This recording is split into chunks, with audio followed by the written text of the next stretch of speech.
Thank you for watching Conscious Consumer Network. The live stream broadcast is free to view. You can pause and rewind live broadcasts to catch up, or view shows at a later date by accessing our free archives of all shows. Check out our broadcast guide to see what's on. You can show your support by donating to our network support fund. Follow us on Facebook and Twitter, or subscribe to the monthly newsletter for updates. We thank you for supporting free and independent media.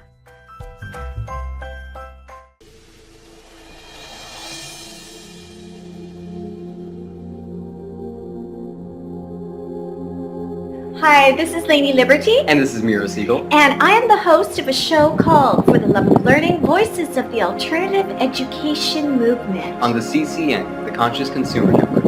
And we are so thrilled to be on the network, to be part of this network, because it is giving airtime to those alternative voices. Most of the people in my generation, mainstream media is pretty insignificant. We get all of our information off of the internet. And I feel like this network is pretty great for contributing to that. Yeah, so we are absolutely honored to be a part of this growing family of broadcasters, and thank you for including us into this grand vision. We are so thrilled to be here. Thank you, Mel. Thank you, Biggie. Thank you.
Through Project World School, we've developed a whole series of team building activities that really break down the sort of the people come into this with ego. I am this, I am that, I am the cool kid, I'm, whatever. And by living and working together and really creating these opportunities to team build and to have these opportunities for each team to be a leader for a specific session, the ego comes away little by little, and it really builds on trust, how to work with another person, how to say yes and take what they've given you, and instead of judging it, build upon it, how to step outside of your comfort zone. And so we do these like team building stuff. Then we go out into the world and we have these fabulous, cultural experiences. And at the end of every day, we're doing a reflection. And the reflection is sometimes internal, how is it I'm processing this? Or sometimes it's an external observation.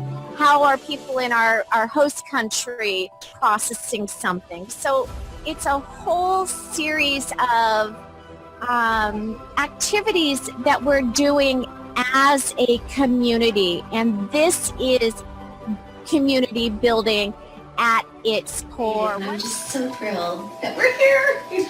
Yes, we're thrilled that you're here as well, and that we get to actually see the energetics and the relations and get to experience your stories firsthand. And it's really given me such a wonderful perspective into what it is you're creating with your projects, and we're so supportive of what it is you guys are doing. And I can see why. You've got beautifully turned out kids who are coming and going through these experiences and who are learning from traveling, meeting people, having the interaction and the visceral five sense reality as opposed to learning from chalkboards and textbooks. And wow, just so impressed with what I've come to know of you, Mira, and of course of you, Katie. And you guys really are what changing the world is going to be about. It's educating kids at a grassroots level. My name is Mira Siegel, and the issues that I'm working on are redefining education through cultural and experiential learning, and creating a more peaceful and compassionate world through travel. I've been traveling for the last 8 years, living in many different cultures and learning through my surroundings. I'm an unschooler. In other words, I'm a self-directed learner, but by no means does that mean that I'm uneducated. I'm actually educated from the world around me, and this experience has grown into my own activism, helping others to drive their education through experiential learning. I call it world schooling. I feel world schooling is important for 2 reasons. 1, to empower the student to adapt a self-directed learner mindset, and 2, to create a more peaceful planet. 4 years ago, my mother and I started a business called Project World School, with the intent of bringing young adults to different parts of the world to have authentic cultural experiences, build bridges, do volunteer work, and provide a space to experience the world as a safe place, outside of their comfort zones and within community. Since then, I've co-created these experiences for over 50 teens, all who have been profoundly changed as a result. I'm working directly with the next generation of learners, helping to redefine what global education is. World schooling instills a sense of belonging within a large world community, which fosters the idea that all world systems are interconnected and interdependent. Through world schooling, we expand our worldviews, encouraging us to celebrate our differences with compassion and value our similarities with pride. How do I think I can change things in my community? This is a question that we explore with every participant at Project World School. In community, we facilitate participants to practice reflection, live and learn collaboratively, and give back to the communities we visit through service. When teens return to their home communities, they have experienced to better advocate for the change they want to see locally because they've experienced the power of collaboration. My future? I plan on continuing my work with Project World School, advocate for world schooling, and do my part to create a more friendly planet. I want to become a global change maker to connect with other change makers and revolutionaries, and to learn about how others are doing their part to change the world.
This is For the Love of Learning, Voices of the Alternative Education Movement. Be inspired by the voices of visionaries, changemakers, and ordinary, extraordinary people who do what they do, all for the love of learning.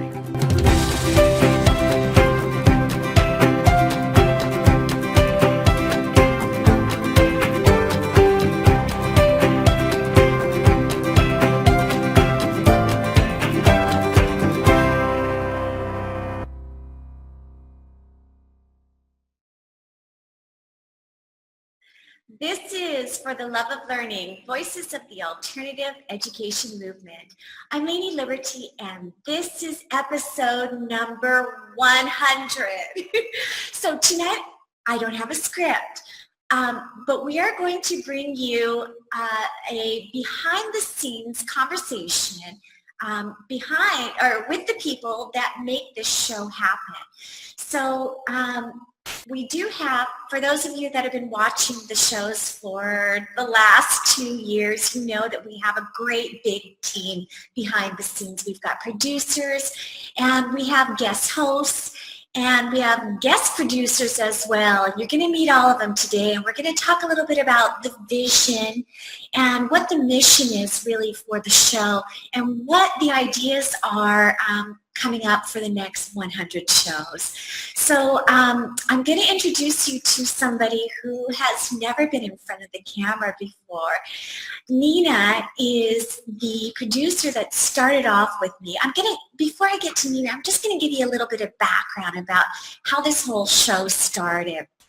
A little over 2 years ago, after New Year's rolled around, I decided that I had a lot of questions about alternative education, things that I was so interested and passionate about, and all I wanted to do was to ask people, well, tell me your experience. Why, do you do things this way?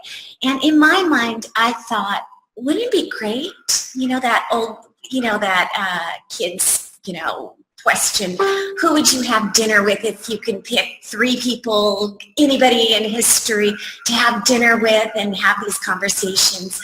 Well, I had, that idea behind For the Love of Learning. Who could I put together and have these interesting conversations with? And I thought, piece of cake, let's just go online and put together conversations, and I get to ask questions and then hear people bounce ideas off of one another and, have a very supportive, facilitated, amazing conversation. So that was the idea, and it was all of my questions were within the field of alternative education and parenting and where the two intersect. And so I contacted Conscious Consumer Network and said, I have this idea. What do you think? Can I do it? And they wrote me back and said, sure, you're invited just to start the show. So I think I produced 2 episodes by myself. And then I thought, this is a lot of work. So I put the call out, and I had just met Nina online, and I said, Nina, you're amazing. You read. You've got so many resources. You read about this topic. You're posting amazing articles. You have so many resources. And you have an incredible connection with those that are in the field of alternative education. What do you think about producing? And she thought about it for a while. And she's like, a little cautious. She said, okay, but I don't want to be in front of the camera. So that's how the partnership started, and Nina and I started working together, and we worked together for almost a full year before she became overwhelmed and found it very, very difficult for her to manage being a full-time mom, having kids, running a household, and running her business on the island that she lives on in Panama. And that was the time we said, you know what? We need help. We need a community. And that's when we found Anne. And I believe, Anne, you've been at this for almost a year now. Can you thumbs up? Almost? Yeah. Great. So Anne became the second co-producer.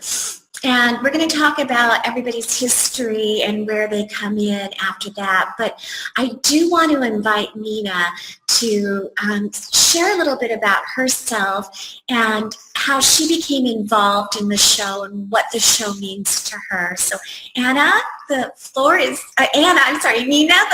yours. Okay, thank you, Lainey. Hi, everyone. I'm so thrilled to finally be on this show. First time, show number 100. I finally made it. And yeah, thanks for the introduction, Lainey. I can't believe it's been over 2 years, right? Since you did the first 2 episodes, and then from number 3, we went on together, and it was just the most amazing thing, really. I can't believe how fast the time has passed, how many people we have had on the show, how many amazing conversations we have had and we're still having. And like you said before, it's something that's been very dear to my heart already, mainly because our own sons are unschooled. We have 3 sons, they're unschooled, and it was something that kind of just happened to our family when we moved from Germany to Panama. It was nothing that had been planned for a long time. It was something that happened rather out of choice of other options, and that's how I became involved in the whole unschooling, self-directed education world, so to say. So just like you, I had so many questions, and Facebook turned out to be a great resource to get answers, and more than all, to get in contact with people. Everybody who's on this panel tonight, I've actually come into contact on Facebook. And yeah, so it was, I remember when we talked about producing, and honestly, I didn't even have any idea what a producer is doing. I was like, okay, what do I have to do? And then it was pretty much the stuff I was doing already, like reading articles, connecting to people, and so on. So it was something that really enjoyed, and it was very time consuming, and it still is, but when it was just like Lainey and me, it was extremely time consuming, but it was so much fun anyhow.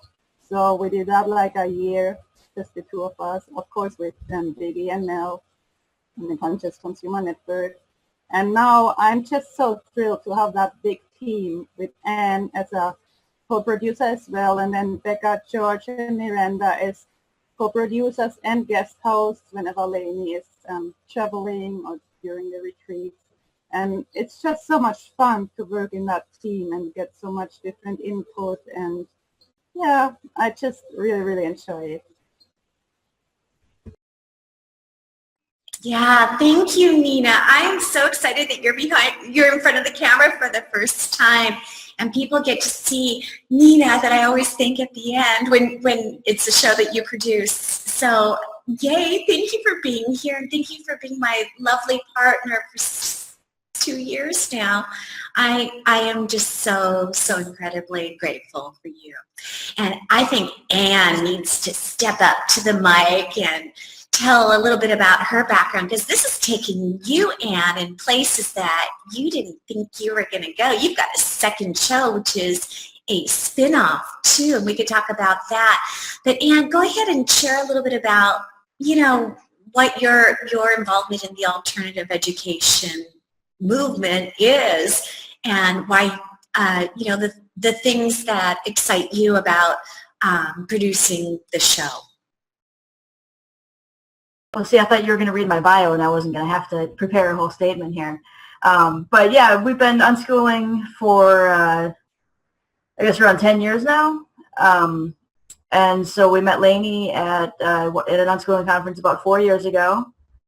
And yeah, and then like she said, she was looking for another producer about a year ago. It was, I don't remember exactly when it was. It was episode 50 something. So it was close to a year ago.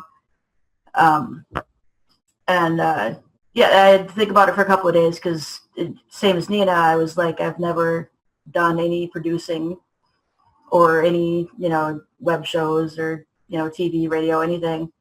So I thought about it for a couple of days, and I was like, yeah, it'll be fun, because I do enjoy reading, finding articles and things, finding people to talk to. So I was like, yeah, let's do it, and it's fun.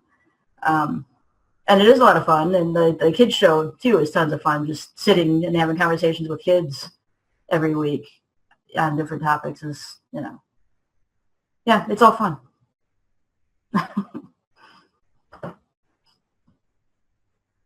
Yeah, I'm really glad that you're enjoying it, Anne. And you've been so incredibly resourceful too. When we've been in a bind, you're like, oh, I'll do that. I remember at one time, just a couple months ago, you had 5 shows at the same time that you were producing, and you were just juggling so many things. You're like, I got this. There's a lot that goes behind the scenes, and I'm just hoping, in the beginning of this intro, that the audience, has an idea of all the work that goes into it. But Anne, you also are just incredible, and I'm so grateful that you're as creative and resourceful as you are. So thank you. So one of the great things about working on the show has been obviously the incredible people that we've met. And the other 3 people that are on the panel tonight that are behind the scenes helping us create this show were all guests before they were asked or before we asked them if they wanted to contribute a little more. And so I got to know them as guests, and that to me has been really great. Why don't we go to Rebecca first? Rebecca, before you talk about what you're doing now as a co-producer and guest host, why don't you talk about the shows? I think you've been on 3 or maybe even 4 shows. 4 it seems to me, yeah.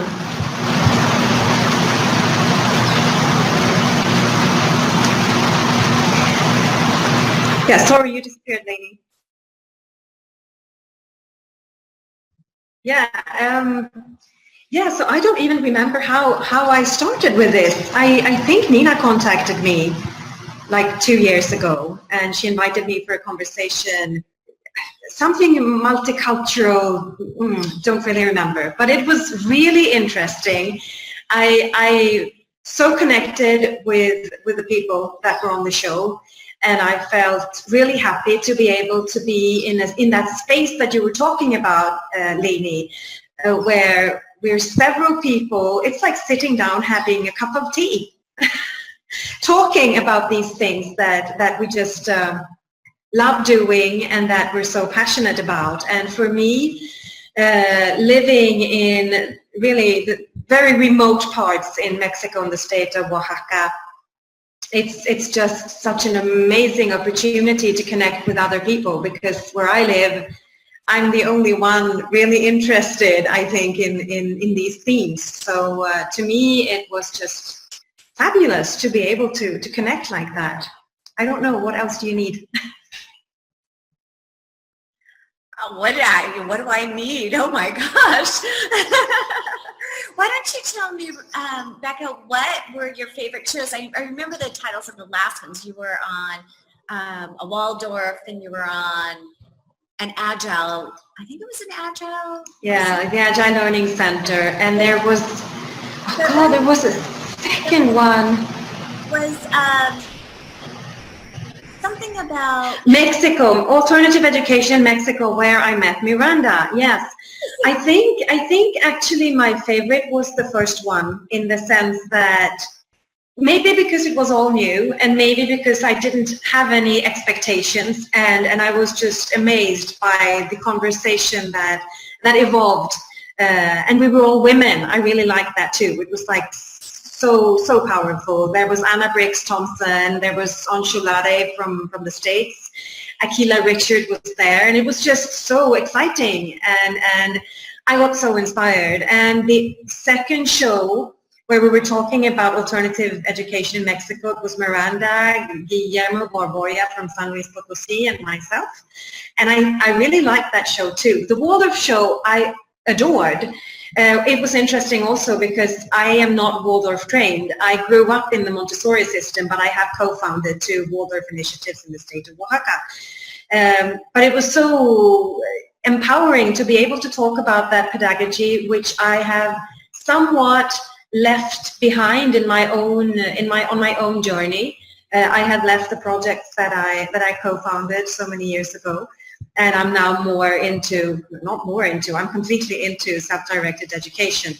And so yeah, I liked the Agile show too. That was cool, but we were so many. It was difficult to get like a flow where we could all like maybe talk. We would have needed maybe 5 hours. Yeah, and I'm actually glad that you bring that up. I think after we go through and do the introductions and everybody has some time to talk, we can talk about some of the struggles and challenges and what's been working and what didn't work, and places and areas that we can improve the show, and I'd love to hear everybody's opinions about that.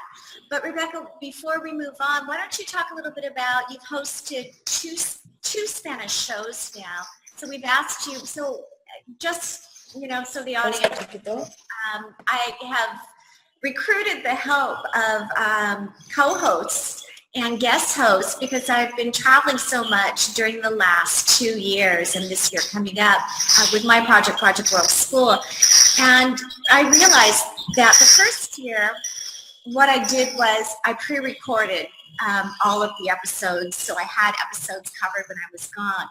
But I realized that was putting a strain on Nina and then Anne to arrange and co-produce shows in such a short period of time. And even though, I can make myself available and record them, then of course I had to edit. And then always the challenging thing for me was, did I have internet to actually upload it? But that's a whole nother story. That's a whole nother issue. So when Rebecca offered to guest host, the idea was brought up of maybe we can do this in Spanish, and this now opens up this whole new audience, and we can have these conversations in a language that we haven't had before. So I was absolutely so grateful that you were willing to facilitate those conversations. Do you want to talk a little bit about what it means to the Spanish-speaking community to provide shows for them about these topics? Yeah, absolutely. I think it's so necessary. Latin America is huge. We're talking about 2 or 3 continents, and then we've got Spain over there in Europe. And what I find is that most of the recent investigations and the most important information that is available nowadays isn't available in Spanish. And also, even if it were, my experience is that in Latin America, reading isn't something you do.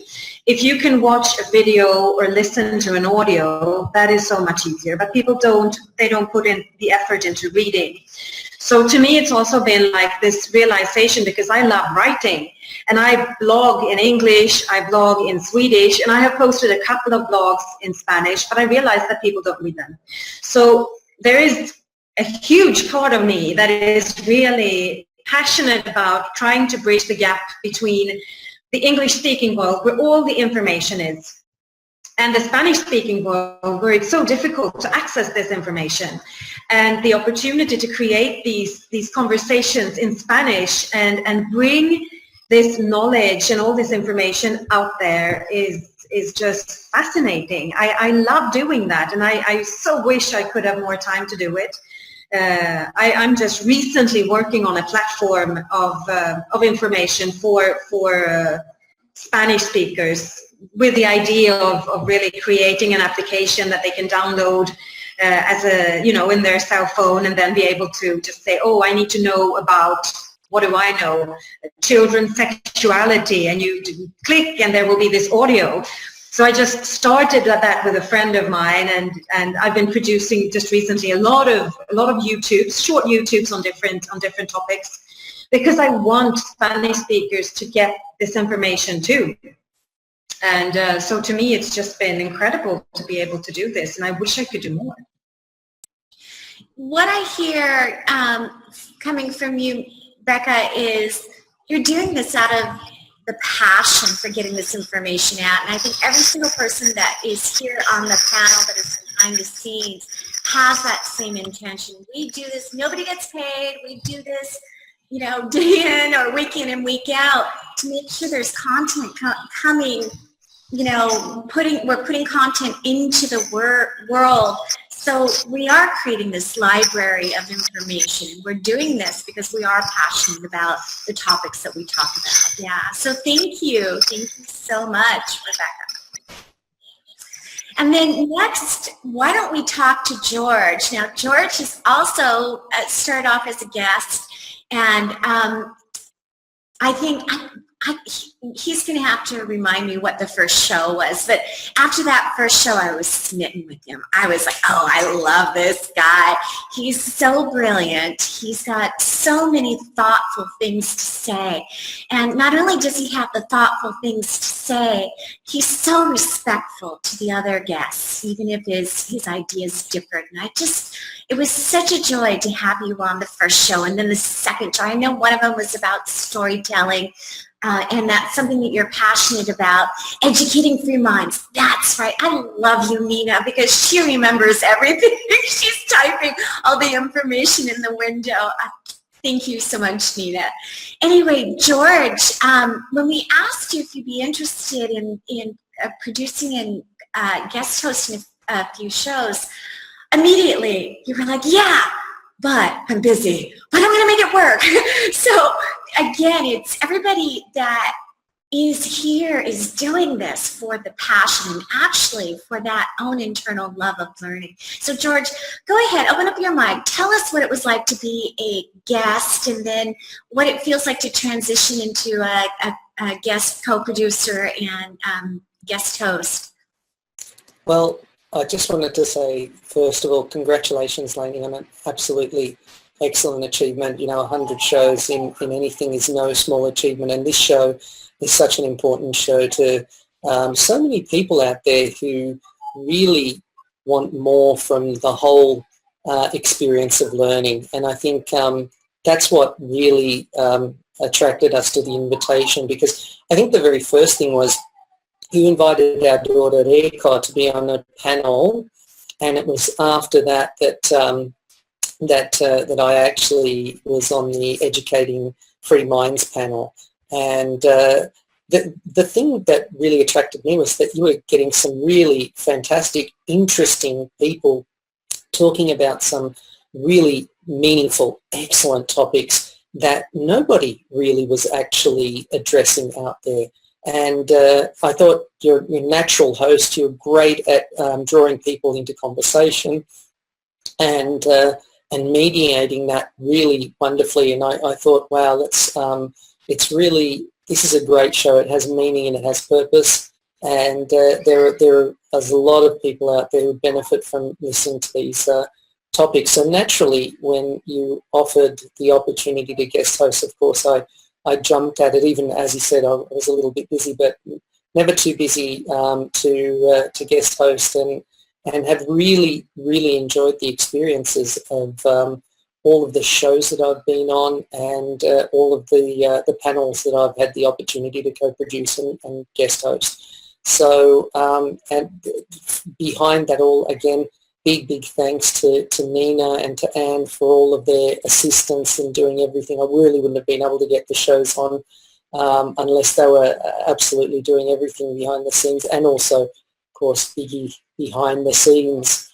And so it's been a wonderful community experience. And some of the people that I've had the opportunity to be on panels with and also to guest host, it's just been amazing. We've even had the opportunity to visit these people. Some of the people that I invited on a panel, we recently visited in North and South Carolina and even stayed with them and got to share our stories live. And basically that was all because of you, Amy. So congratulations again, and thank you for the opportunity. And I think this is, I think 100, just at the beginning, there's so many ways that this program could still go in so many directions that explore topics so important. And if anything, our daughter's book tour that we've been on for the last 6 months has taught us there are so many diverse and different self-directed learning groups that are out there in the States and out there in the world that are doing things really, really interesting, that are laying the seeds and the foundations of what I can see will be a very different society moving forward, with young people who are not afraid to go out there and to make a reality their dreams and their desires. So I'm really glad to be a part of that. So thank you. Thank you. Thank you again, George. Again, what I think is incredible is we've really morphed into, this is a community effort. This is not just me anymore. It started from a vision, and it's not about me. This is about what we're putting into the universe. We are doing this as a group, and we have a really strong team behind the scenes and in front of the camera to make this a reality, all with the same vision and heart in place. So thank you, George. You're part of that. And okay, so Miranda, I'm going to go ahead and hand the mic over to you in just a moment, but you two started as one of the guests on the show, and I was so incredibly struck with your brilliance as well. And in fact, when I came to Mexico, you were like on the top of my list to meet, and then eventually when I partnered with you with last year's summit, I thought, what an incredible spirit. You're coming at the education from a place of, you know, going against the grain in a community that it's not the norm, and you're dealing with it from cultural sensitivity. You're dealing with it from a place of trying to empower women. Your angle and passion is birth, and there's so much you bring to the table. Also with your background in anthropology and service. So to have you on our team, for me, is such a great honor, and I love working with you more than you'll ever know. So Miranda, go ahead and open up your mic. Talk a little bit about what it felt like to be on a panel and then to turn around and be a co-host. Because I also know, and I'll just share this with the audience, you were super nervous to co-host or to guest host before you guest hosted your first show, and there is absolutely no reason, because it was such a great show. But anyway, go ahead, take the floor. Hey, Lainey. Well, yeah, I want to thank you very much for the opportunity. It's been a really interesting ride being part of this. It certainly wasn't part of the area that I was most focused on. We do homeschool our kids, and so obviously that means that we're involved with thinking about alternatives in education. But my focus right now, as you were saying, is actually birth and critical thinking around birth. So it was really interesting to be called upon the first time that you called me for that first show on education in Mexico. Quite an honor to be on that panel. Got to meet some great people like Rebecca. So it was a very interesting experience. And then I was surprised when you later asked me if I wanted to start helping co-host every once in a while. It was a great honor. And yes, I was a little nervous about it because I'm a bit of a perfectionist and I had never done it before. So for me, wanting to do things at the best of my ability, I wanted to make sure that the show was decent enough to match up to your expectations. So I'm glad you enjoyed it. As far as being in this group, it's a really, really neat group. I do want to thank Nina and Anne because they have been fabulous help in the background on the occasions when I've actually helped a little bit with the co-hosting or when I've done some of the producer work. They've been fantastic. Anne's been like a little guardian angel on more than one occasion because my life is a little bit of a 3-ring circus. And so Anne's always been there to pick up the ball where I've dropped it. And so I want to thank the two of them very much. And thank you again for the opportunity to participate. It really has been a very neat experience. I've loved meeting the guests. Has brought ideas to my mind that perhaps I wouldn't have been thinking about otherwise, and certainly put me in touch with some fantastic people like the ones that are on this panel, as well as the guests that I've had the privilege of hosting. So thank you very, very, very much. Well, thank you all. So I want to ask, you guys can open up your mic and whoever wants to take this. What's involved in producing a show?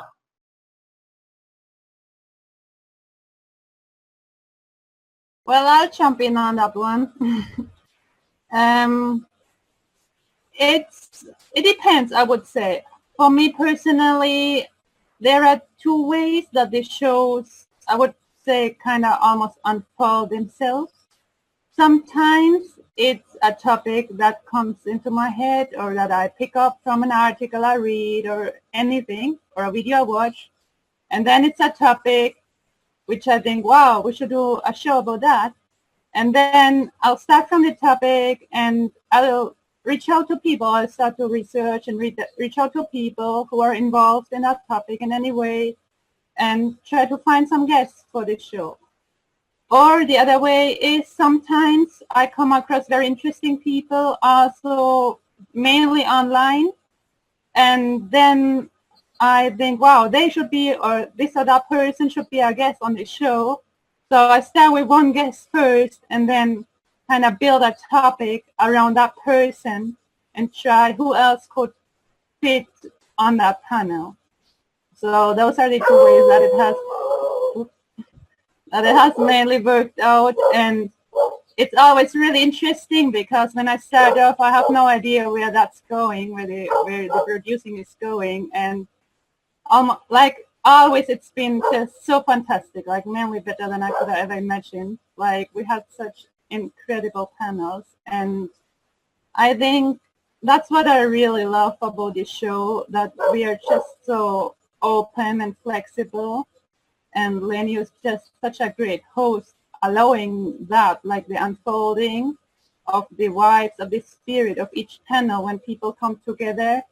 And another aspect that's really important for me might be because it's a part of my personal life. I mean, we're a bi-national, bicultural, biracial, whatever family. And we've been living in different places. And I've always had a big interest in other cultures and other ways of life from when I was a child. So I always try to make sure that when it's appropriate for the topic and when there are enough guests available, which sometimes can be a bit tricky, especially because of internet connection and so on, certain parts of the world, it's always a bit harder for people to find good internet, and also because of the time difference. And sometimes we do pre-recordings, but during the live shows, there are just certain countries where sometimes we get like night owls who are willing to be up at like 2 a.m. George has done that a couple of times, and Lenny as well when she was over there. But usually that is a bit restricting sometimes. But then, like how I said, we have always a chance to do pre-recordings, which we also do. So I just love that diversity. Like when we have a topic, I really like that we just like able to look at it from different angles and bring in different perspectives by people who live in different places, people who have different cultural experiences, and also the age diversity is something which I think, like, I hadn't thought that much about it when we just started the show, but during after a couple of episodes, and especially after we started to do teen episodes, I was just like really blown away by the stories of the teens, and it was just amazing. And then I don't even remember which was the first show where we had like adults and teens on the same panel, and that was just really amazing. And from then on, we try whenever it's possible to also have a great diversity of age, which really adds a different aspect to the conversations as well.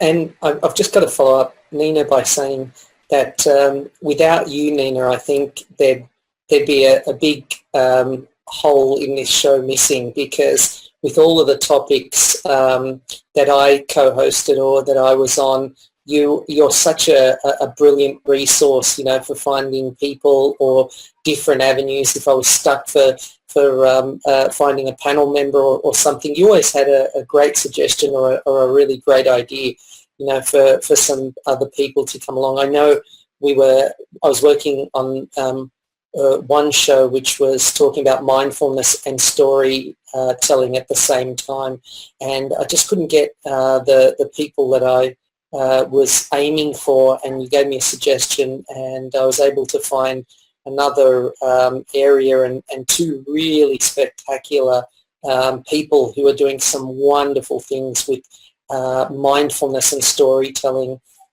Lucy McGregor and Yelena Popovic, who are fantastic guests, and all because Lainey and Nina, and you helped with the different ideas and different suggestions, you know, as to which way we could go when looking for people. So it is that sort of team effort in getting things together. But I'm really grateful for your help in that sense, because makes all the difference in getting some really, really interesting people to the panel, and it makes for some wonderful discussions on the topic. So the behind the scenes stuff is quite intense, especially trying to get people for the right time at the right on the right day. Sometimes you have to juggle that, and and basically those have been some challenges, but otherwise basically I think it's fun. You know, it's a fun part, you know, going through those avenues of trying to find the right people at the right time. And of course, trying to stay up, which I can appreciate. Our producer Biggie is also in that situation. When I was in Europe and hosted two of the shows, it was 2 a.m. when it started and 4 a.m. when it finished. And I was feeling sorry for myself until I found out that Biggie had been up since 6 a.m. the morning before. So they're all the little things that you don't get to see and hear about, but they're really great challenges. Yeah, I can only agree. I didn't know what it meant until I had to do it myself, and that's where I was like, Nina is the goddess, because it's really hard to find people, and that is one of the reasons that I've been hesitating in doing more stuff in Spanish. Also because to me it's so important to find like the balance between men and women. And whenever I've been like preparing for my shows, it's been mainly men. And I love men. But especially here in Latin America, I really want to find that balance. And that has been, and it is like one of the biggest challenges. So I'm always looking first, like, okay, do I have good women? And I know that in the first show that I did on unschooling, I only found one, and she didn't want to do it in the beginning. She was too shy, and she's like, no, I couldn't be on on camera. And I was like, please, they're only guys. And then finally she accepted because of that. Yeah, that's amazing. And I think that everybody on this panel is quite sensitive to making the guest, the panels as diverse as possible. And I think, Nina, actually, you really excel at that. You've gotten guests from around the world to be on a single panel. And that, to me, is one of the most thrilling things. Of course, we've all got connections from our own country, but to be able to find international and a wide, diverse panel is not an easy task. The other thing that I think is really interesting is, so on my own journey, when we started the show, I was at the point where I really did at that time redefine in my life what education meant, and I really just switched it.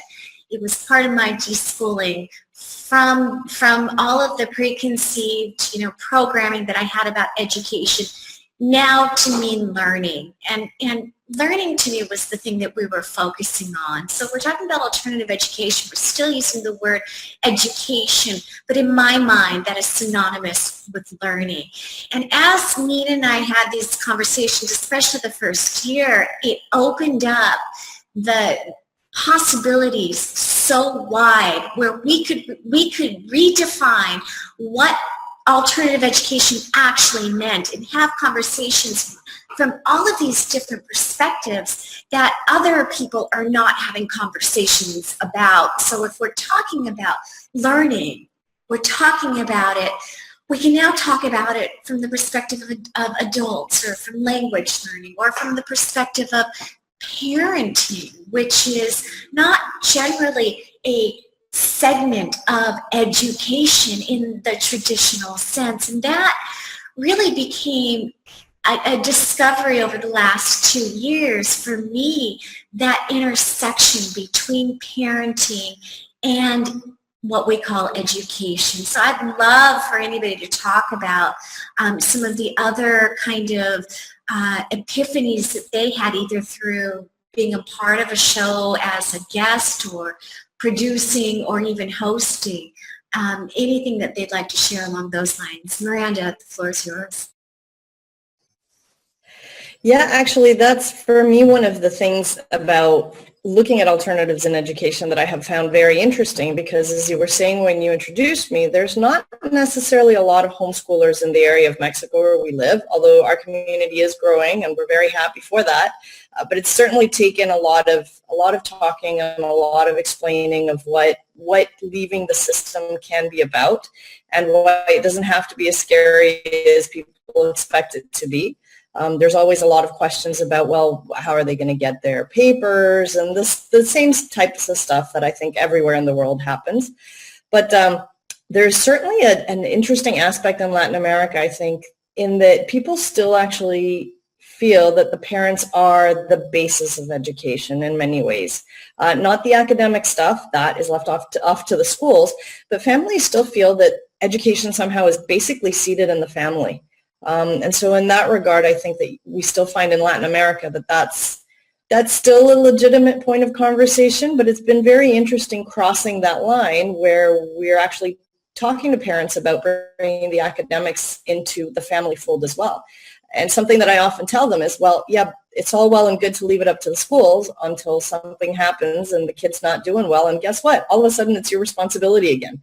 And so the truth is that even if we send our children to school, there comes a moment, if people are actually with their eyes wide open, where mom and dad eventually are going to be responsible for that education anyway. So it's been really interesting in the show being able to weave those threads consistently throughout everything that I've been involved with in the show. I'd love to add to that, because that's interesting cultural. That's an interesting cultural lens to that view. Whereas in the Western sort of world of education, it's always the parents naturally default to people outside of the family. They're responsible for educating our children. We get free school, we get all of these sorts of things. So it's like, oh, here you go, I'll hand them over, and they should come back educated. Which actually, that was the big turn point for us over 8 years ago, when we finally took our children out of school, and that was because of that whole idea that we as the parents were responsible for the actual, for everything. We were the people that brought our children into the world, so we were responsible for every aspect of their education. And we took that word out and said, what is it that we're really doing? And that is, that we're really learning together. And that's where I think, there's the big gap still between those who are in the main system and those like us who are in the alternative educational streams, is that we view sort of learning as a lifelong process done together. And as world schoolers, in many different environments, in many different cultural, with many different cultural aspects and facets and dimensions. And from that perspective, you start to see greater dimensionality, not only to learning, but to the way in which we share information, the way in which we relate to each other, the way in which we start to learn how to be more caring and understanding. And I think that sort of lends a great deal or a great weight to the program behind what's going on here is that we're trying to explore all of those different aspects with the various different panels that we have. And it's all about that aspect of learning and how we constantly and we continually learn. That's why sort of questions to us like, oh, how are they going to get their papers and this and that and the other, they're all almost, without being disrespectful, almost laughable because, you know, the pursuit of what you do in life, you know, it changes all the time. And learning in this way allows that dynamism, that flexibility that enables not just people and children to learn, but families to learn together, and then families coming together to learn from each other. And that's sort of the essence and seed of community. So for me, that's a great deal of what all of us sort of are raising the awareness of in this. And I'm really glad to be a part of that. Yeah, one thing, like everything that you're saying actually, Miranda, but also you, George, it makes me think a lot about what has been like my big realization, I think, while being with this program, is that I'm in this community of people who want to change things. And we want to change things for the children, and then we realize that if we want to change things for children, then we need to change ourselves, which is a huge challenge because parents aren't there that often. And what has been like this huge thing for me is to really understand that I come from a country where homeschooling is forbidden by law. It's impossible. You're not allowed to do what we are doing on this show. Basically, of course, we could always produce shows like this in Sweden, but it would be completely against the system, and it would be also completely against, I would say, probably 95% of what people really believe, because people do believe that the state is responsible for the children. And what has also been my point so much is that we don't trust children. Now, I would say that a state like Sweden doesn't trust parents either. And parents don't trust themselves because they always want to push that over to the school system, but they all know that the school system isn't really working. And I've been thinking so much about this. Since I started doing this with you lately, because every time I think about the fact that it's prohibited by law, doing what I'm doing here in Mexico, running an unschooling project, unschooling my son, promoting homeschooling, unschooling, and all like these, like the diversity of learning, I don't know, I lack of words. I lack of words. And that has been like my big thing, but I think that I'm going to pass over to Nina because I think that she's going to hook up on something that relates to this. Yes, Becca, I can so relate to that because, you know, I'm from Germany and the legal situation is the same over there, unfortunately. Not allowed to homeschool, let alone unschool. And yeah, because of that, actually, we also don't really have, I mean, in Germany, there are not really any democratic schools, sub-very schools, and so on. There are very few, of those, and they are, I would say, I've not personally been there, so I can't really speak from my, I've not really seen them, but from what I've heard, and it's, I think they are not that free as in other places, I would say, because there's still like the curriculum that this state gives, and that has to be followed, and those schools get controlled very strictly. So that's one thing that I've really learned from the show, is all the stuff about democratic schools, suffrage schools, and so on, which I think is very exciting. And actually right now there's somebody who's here in our local community in a neighboring island wants to start a democratic school, which is like, oh my God, because we're looking so far out, and it's like Latin America as well. It's like democratic education. It's self-directed education. It's not something that's very common. So I'm really very excited about that, actually. And I'm very happy that I've learned so much about democratic schools over the past 2 years. So I actually kind of know what he's talking about.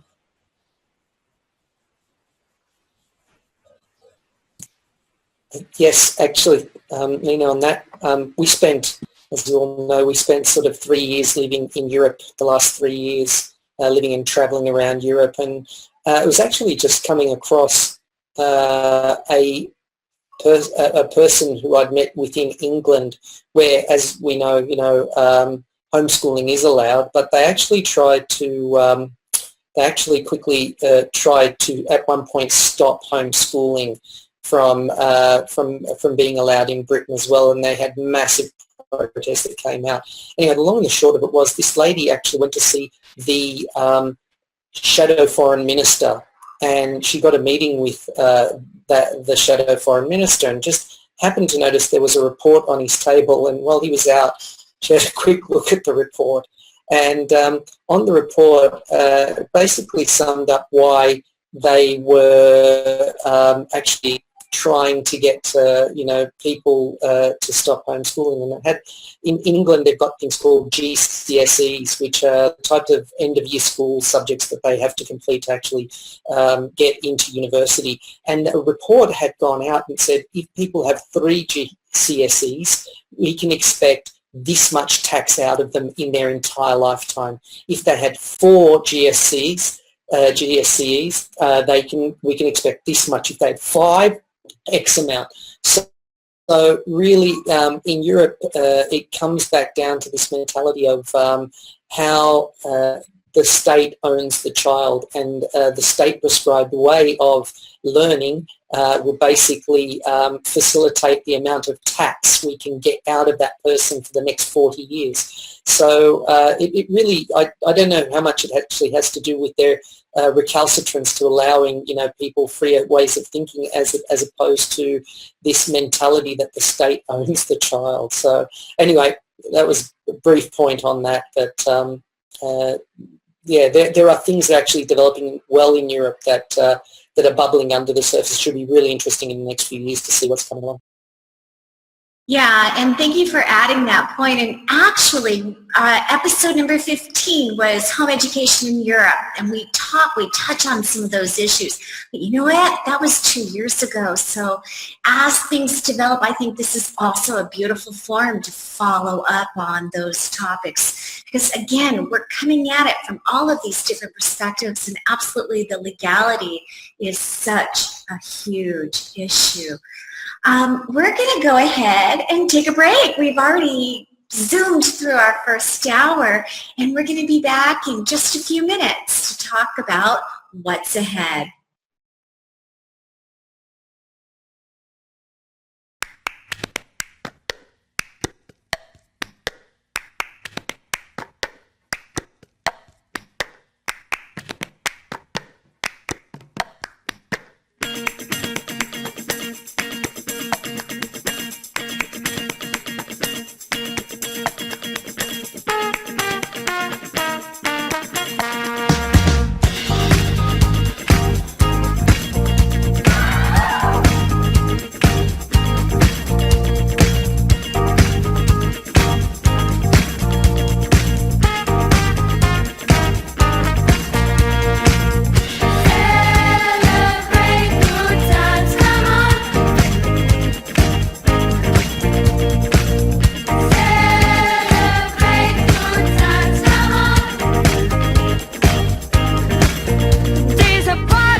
life.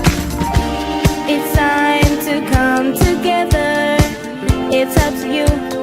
What's your pleasure? Everyone around the world, come on!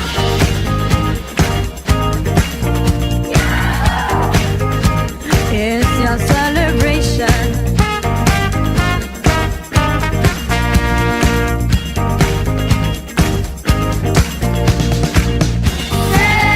Celebrate good times, come on! Celebrate good times, come on! There's a party going on right here, a celebration to last throughout the years. So bring your good times and your laughter too. We gon' celebrate your party with you. Come on now.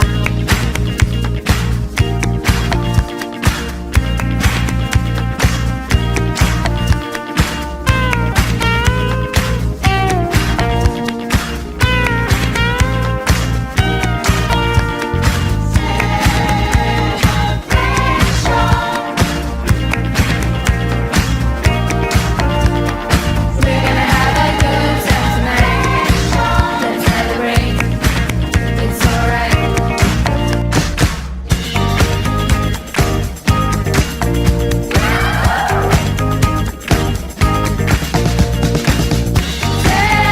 Celebrate good times, come on.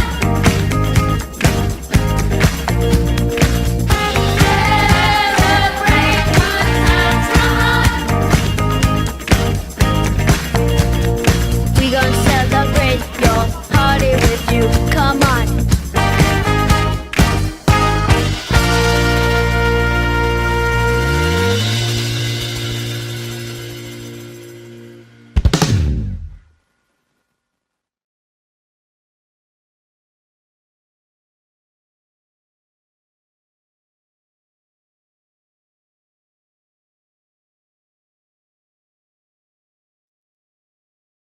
So welcome back, and we hope that you're totally inspired from that amazing video, and you're celebrating with us. So about an hour before this show went live, I posted on Facebook, and Nina and Ann and I tagged a bunch of people, former guests, and we said, hey, any brave souls who have been a former guest, you want to pop in for 5 minutes on our 100th show and share what it was like to be on the show or say a few words?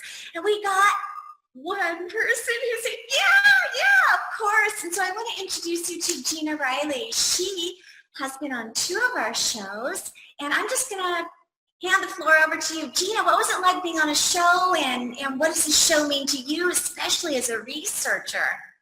Happy 100th, first of all. That's so exciting. So it's been such an honor to be on this show. I've met such amazing people. The panelists are always so amazing. So I've made connections through the panelists. So it's been really incredible. I was on with Sue Wolf Patterson, and I was on with Jade Rivera and Brendan, and it's just been amazing. As a researcher, I mean, I'm a watcher of the show. So I like join you guys via internet and watch and just get, I get ideas. I learn all the time. The brain starts running, but also I feel like you guys are like the video form of what growing without schooling was for me in 1996 or 2000. It's such a source of support for those choosing alternative pathways. So I so appreciate it, both as a mother and as a researcher. I so appreciate this show. And we appreciate you. Thank you for taking time out of your evening and popping in and saying hello. I'm so grateful. Oh, you're so welcome. I wish I could stay longer. I think I'm just going to just got home from work, so I'm like, I'm going to pop on and I'm going to say hi and wish you guys a happy 100th. Thank you. And thank you for being a part of it. Sure. So I guess now we're going to talk about future. We've got none of this was scripted, so we didn't know what we were going to talk about. What does everybody have in terms of their vision for the future? And, from a producer's perspective, the producers are the ones that are driving the ideas. I'm just I'm going to hand the floor over to the one who's spoken so much. She's looking at me. Anne, go ahead. Let us know what you've got on your producer's tablet. I don't really know if I have any grand vision. I'm kind of winging it, but that makes it more fun, I think. I plan to keep coming up with topics and keep meeting people and inviting them on the show and building topics around them. And, it's different every week. It's always fun. It always turns out great. And that's it. There's no big master plan. It's just a fun show. It's an important show, but a fun show. Yes, so I think it's going to be very exciting where this show is going to go, because I have no idea. That ends it. It's just like from week to week, from month to month. But Anne is the one who keeps the big picture. Like, she's always on top of the schedule and making sure that we have enough things planned out for the next couple of weeks, and not everything is last minute, which can be a bit stressy at times. And personally, so I've been thinking about bringing the focus a little bit more at times, again, to actually more conventional schools and things that are happening inside those schools, because I really love unschooling. I mean, it's our personal family education choice, and I think it's awesome. And democratic schools have directed education. But when we're looking at it at the same time, it's really a small minority of kids and families who are involved in this kind of education. And I think I was surprised also. We had some people who are involved in really interesting projects that are going on in private, more conventional schools or even public schools.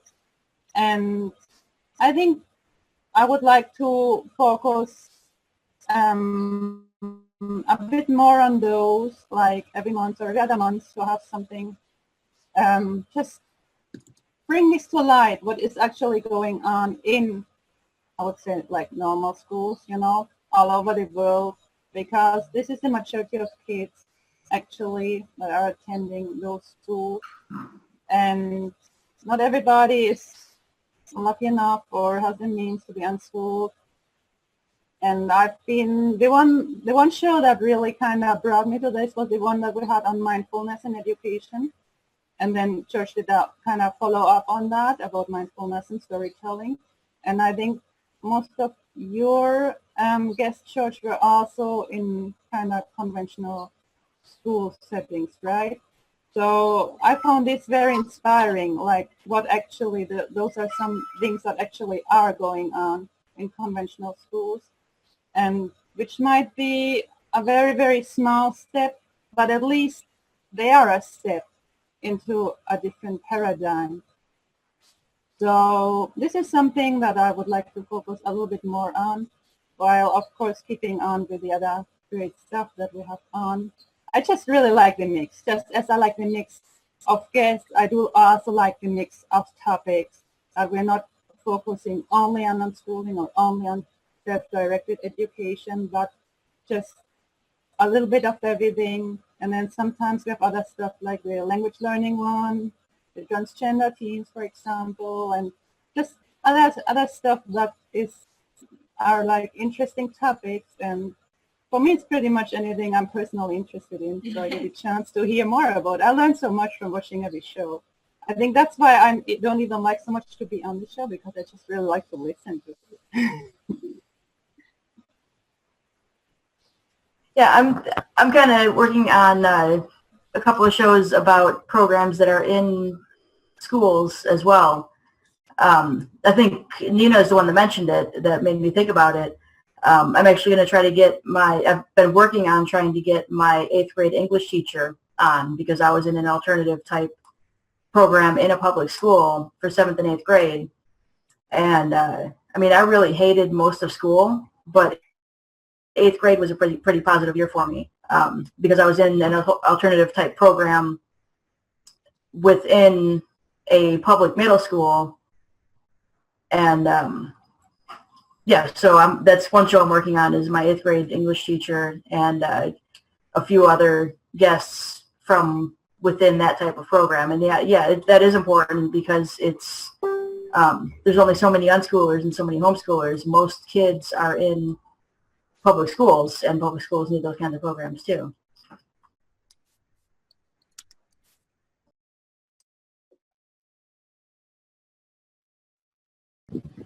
Actually, one of the things, Lainey, that I really enjoy about the whole show and what you're doing and what everybody here has put together is the fact that I think the show opens up possibilities for folks who aren't necessarily thinking about them. Both the shows that have focused on alternatives within the educational system, but the fact is, if it wasn't for shows like this and for blogs like the types that the folks of you here who blog do, a lot of people who are in the basic normal school system wouldn't even know that there are these options, whether they be options that they can take advantage of within the school system or options outside of the school system. I'm in a bit of a funny situation here because living in the Cancun region, we get people from all over the world. And I happened to have an opportunity to meet this couple about a year ago who were working in an ultra elite, like the school for the 1% type of school, where they literally were the parents of a house where people from all over the world who were these ultra elite rich families would send their kids for the span of their high school education. And this family would actually take care of them as mom and dad. And there was about 5 kids in each of these homes, and each home had a mother and a father who took care of that small brood of kids. And it was very interesting for me to hear from these guys that the curriculums or the types of ideas that we've been discussing in the shows that are part of what everybody's been doing here are actually what was being done for those kids. The only difference potentially would be that when they decide, oh, well, let's go to China, they literally just ask mom and dad for money and they all go to China and then they do their China stuff in China, which actually, interestingly enough, isn't actually that far away from what a lot of the families here and a lot of the families in the world schooling community are actually doing for their kids on a much lower budget, granted. But it was interesting for me to hear that the types of ideas of project-based learning, the types of ideas of pulling through the children's interest, what their education is actually what the ultra elite are actually doing for their kids. I think that's actually something that has also come to the forefront because Elon Musk is homeschooling his children as well. And more people who are in this ultra elite are actually coming up and saying, well, you know what, the school system isn't what we want, and so we want something more. And I think that the fact that this show exists, like other media of this type, what this does is actually make that type of education available for folks who are not in that ultra elite category. And so I think the importance of this is that this actually is democratizing that type of ultra elite education, because that is how the ultra elite are actually choosing, with all the money and capital behind them, to educate their kids in a much more democratic way, in a much more free way, in a much more open and inclusive way. And so what your show that you guys have all put together and that I've been really honored and privileged to work with is doing is actually bringing these ideas to anybody who wants to click on and turn the show on. Yeah, that's a brilliant point too. Actually, Miranda, across our travels, you've actually, across that last point that you said too, our daughter recently received an offer to have her book published. And as a result, we started talking with the owner of the publishing house, who himself has young children about the age of 5 and 6, just about that point where they're about to start going to school, and they're completely dissatisfied with the schooling system in Hungary as to what was going on. And he got along with another entrepreneurial set of young business people. They're sort of the Elon Musks of Hungary, invented this program called Prezi, which allows you to do various different presentations. And they decided to form their own school and open it in a very different way of learning, self-directed, self-guided learning, with some mentors there instead of teachers. and even taking out the elite part of it. Of course, they were going to charge for people to come, but they were also going to offer a bunch of scholarships for people who couldn't afford it as well. And so there's things like that.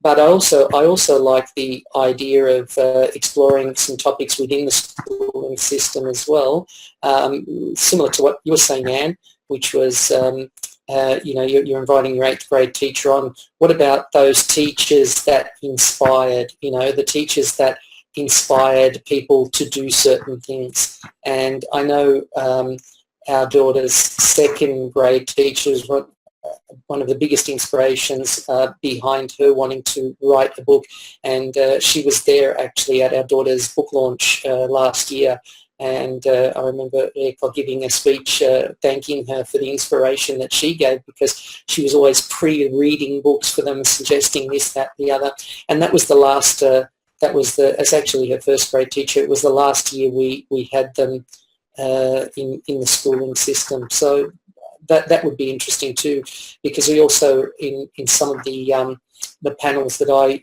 co-hosted, there were some people who were working within the schooling system, really trying to make a difference, working with inner city children from Philadelphia, as well as some other areas in the public schooling system, bringing mindfulness practices as well to the public schooling system. So those would be really interesting topics to follow up, as well as, as you said, it's been a couple of years since we've revisited the legalities of what's going on in schooling in Europe. That would be interesting too.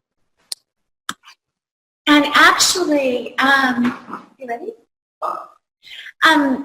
Sorry to jump in on the producers talking about this in the future, but I wanted to invite Miro to come down and chat just a little bit, because I would say that the reason, the inspiration behind the show in the beginning was I had the questions because I was a mother and not a professional education. I had a question because it needed to make sense for me and to me.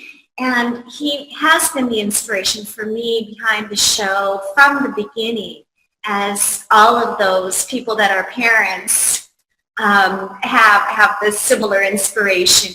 But what I actually discovered over the last 2 years is there's been many opportunities for Miro to be involved in the show too, to be part of the panels and to be part of the question askers, as well as being on a panel to share his own experiences. So I invited him to come down to this 100 show to just maybe have him tell a little bit about what the show has been for him in the last 2 years. Go ahead. Sure. I think really it's been great just seeing something that my mom is obviously so passionate about. And, seeing that she has this platform to really ask these questions. And like she said, it's okay.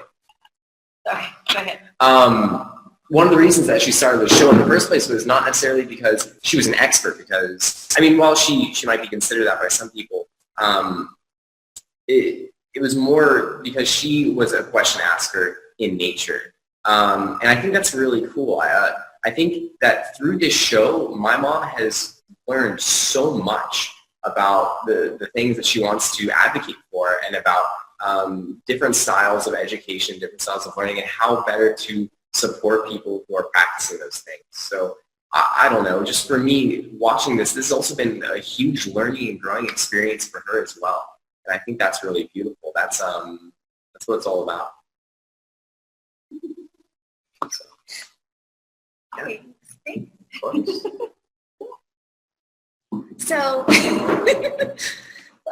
trying to arrange the mic so it can pick us up and move the camera, so excuse us in terms of those technical things. And actually, for me, the biggest challenge in the show has been the technical issues. I absolutely wonder if our audience either finds the technical issues, meaning the challenges with the bandwidth, somewhat charming and endearing, or that takes away 100, if it takes away from the message, that to me is something that I really hope that we can improve upon, that I can improve upon much more. And it looks like we're having mic issues. This is not. So why don't I invite somebody else to speak while we're dealing with the technical side? Yeah, I'd like to touch upon that theme because it's obviously a challenge every time for me, because where I live, the internet is very slow, and I can never be 100% sure that I will actually manage to be heard at all. I know at one point in some program I was actually being cut off because the internet just disappeared, which is obviously annoying. But I'm kind of hoping that people can feel that this is authentic. It's not this high flyer thing. It would be really great if the micros would be working 100% and the internet as well. But at the same time, I'm thinking, it's like my lighting right now. I don't have good lights at my home, and so now I know it's dark outside and I look a bit like dizzy maybe. But to me that brings in authenticity. But I don't know, because I'm not the public. I'm not watching it. But to me, it takes off a lot of pressure when I've been hosting, thinking that, okay, well, it's like, having a cup of tea with friends. Yeah, that's actually the... Well, and I also think that kind of gives voice to the voiceless, because in fact, just like you're saying, Rebecca, a lot of us who are in these little nooks and crannies of the world often don't have voice because the connections aren't there, because the infrastructure isn't there. So the fact that the show is willing to put it up a little bit with those lack of infrastructure issues actually allows to bring in guests that would not be able to be brought on if we had to have absolutely perfect connections every time. Because every time I go to visit my parents in Vancouver, I'm dead jealous of their internet speed. And if that was going to prevent the conversations from happening, then a lot of voices would literally be shut off immediately. So I agree with you, Rebecca, that I'm thankful that there's a bit of allowance for these technical glitches. And actually, is my mic sounding better now? Yes? Okay, good. Sorry. And of course, talking about technical glitches, we had a technical glitch. But I remember I was hosting a show and we were in Bolivia and we were in this public cafe and the internet was so bad. And every time I spoke, Zoom would kick me off. And I remember this is the first show that we had Sue Patterson on, and she was so absolutely lovely. And I kept, instead of talking, I had this incredible idea that I was going to type my questions. Sue Patterson was going to speak the questions for me and ask the rest of the panel. So she became a panel/host. And it was such a fun show to do behind the scenes because I'm basically behind the scenes miming it. And what the audience doesn't see when we're doing the show behind the scenes, we see these little boxes of everybody who's on the panels as if we're sitting at a dining room table together and we can see everybody's eyes and everybody's expression. But when the audience views the video, all you're seeing is the person speaking in, full frame. But we just see these little boxes. And so one person says something, we're in the back going, yes, yes, yes. And so the whole show that Sue Patterson, and Nina, do you remember what the topic was? But that particular show, I'm in the back, I'm miming, I'm reacting, I'm engaging with the panel, but I can't speak a word because the moment that I opened up my mic, the software would kick me off. It was so incredibly funny. So that absolutely, oh yeah. Nina says that particular show was about creating community, and we absolutely did during that particular show. But we had some incredibly challenging situations in terms of technology and in terms of the time and in terms of, getting the guests to log in before the show. Sometimes they don't log in or they've got the hour wrong. Anyway, so there have been challenges. I wanted to share one more challenge, and the good thing is I don't remember the exact show, but I remember one show where we actually had semi-conflict, and Nina will probably remember this. It was a show, I think it was about, this is over a year ago, I think it was about, maybe it was unjobbing, maybe it was that one. But we had two guests that were in complete opposition with each other. And behind the scenes, there was a lot of sort of texting back and forth about how the perspective is not correct and but by one or the other. And the facilitation that was required for me behind the scenes was something I had never experienced on a show before. That may not have been the show, but I think it was. But to me, that was one of the most sort of personal challenges in terms of hosting and facilitating that I ever had. I was wondering if any of you guys could share any of the other challenges that you may have encountered that perhaps are not technology related, that may be challenges on other levels.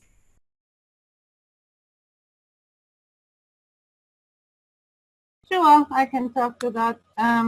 Well, what's always a bit challenging, and thankfully that hasn't happened again since Anne has joined the team, and Miranda, Beck, and Josh as well, which is a bigger team. But we actually put together panels starting on like Friday for the next Monday.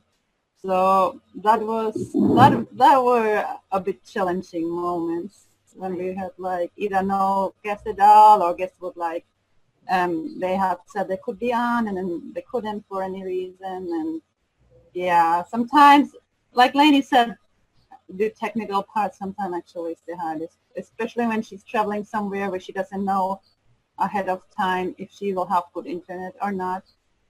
So, but I mean, so far we've always worked it out one way or the other. And I think I actually want to take this opportunity to take out a call, to put out a call if anybody feels like supporting this show. We just put up a donate button on our website, and this money will just go into technical stuff, for example, buying phone cards for data, which is like in Peru. That's what I'm doing right now. Otherwise, my internet would not be strong enough to do a video call. So, and it's quite expensive, and that's what Lainey does when she's in Peru, for example. So I'm not sure, maybe in Mexico as well, to have internet, because it's a good option where if you're somewhere where there's just no good connection available at your house you're staying, you buy phone cards and you use your phone to create a hotspot. But this costs, I think, about maybe $10 per show, more or less, to host. And also, so far, Lainey has, actually, she's the one who's covering all the expenses for the website, for the Zoom account. So I just want to put that out there, that if anybody feels like supporting this show and wants to contribute a little bit, that would just help to overcome some of the technical stuff the challenges that we're facing sometimes. And I think the rest, like has been said before already, it's part of being authentic, and people see we're like not faking stuff or anything. We're like, this is really happening, and we're just like real people doing this because we enjoy doing it, and we don't have the solution. Well, we don't just not have the perfect setting for everything. We've kind of been able to find solutions so far for pretty much everything, which involves being creative. That's life learning as well, right? Apart from that, I mean, yeah, I can relate to a lot of those things. I mean, for anybody who's out there and willing to support in a small way, I think it makes every little contribution makes a big difference, I think, to this to this great show, I think. And for me, yeah, of course, I've had a lot of the technical ones as well, because sometimes we've been in different places with the different internet speeds and the likes. But I don't know about all of you, but some of the challenges for me in hosting the panels were that even though I had people who were quite used to speaking with a lot of people and presenting, I don't know if you find the same sort of pattern, but in that first half hour, it's like pulling teeth to try and get people to say stuff, and to facilitate it, I'm furiously typing away in the background going, does anyone have something on that? Does anybody have something on that? And then all of a sudden we get over this mound, and it's like we're at the first break, and then it's like a gush of waterfall. And that last hour, everybody's trying to, I've got something to say to that, I've got something to say to that. So yeah, it's how can we warm up our guests a little better into the topics and everything, because the first 30 minutes is like trying to find hen's teeth, and then afterwards it just becomes a flood. So trying to get that even flow, I think there's some of the challenges that I've faced. Actually, I totally agree with you, George, and I was listening to a podcast by Tim Ferriss where he says he likes the long form because even for him, that's what happens. At the beginning, he asks mundane questions because it's hard to get people talking. So if that happens to him, I feel good that it's happening to us as well, because I've had the same experience. I also think there's something interesting to be said about the fact that, yes, we are on the software, and yes, it allows us to join people up from all over the world. But at the same time, I do find that there's an intangible that technology still hasn't quite surmounted, where actually being face-to-face, in spite of the fact that, as Lainey explained, yes, we do all see each other and we can see facial expressions, you can't jump in the same way in a conversation. People aren't as free as they would be if we were actually physically around a couch. And I think that actually is part of why it takes 30 minutes or more to actually have that come through and have that conversation start to flow. So in spite of the fact that we do have the backup, and for those who've never used these softwares, yes, we do have a chat window on the side, and we can, as hosts, start prompting people to start speaking. But there's a moment where some of the guests maybe don't have a lot of technical experience, maybe some of them do, and so that plays into it. But there is this intangible about that physical presence where you could actually reach out and touch somebody, or you can make an expression that is yeah, there's something still that technology hasn't gotten beyond. And so in spite of having this, I do think that changes a little bit the way the conversations flow as well.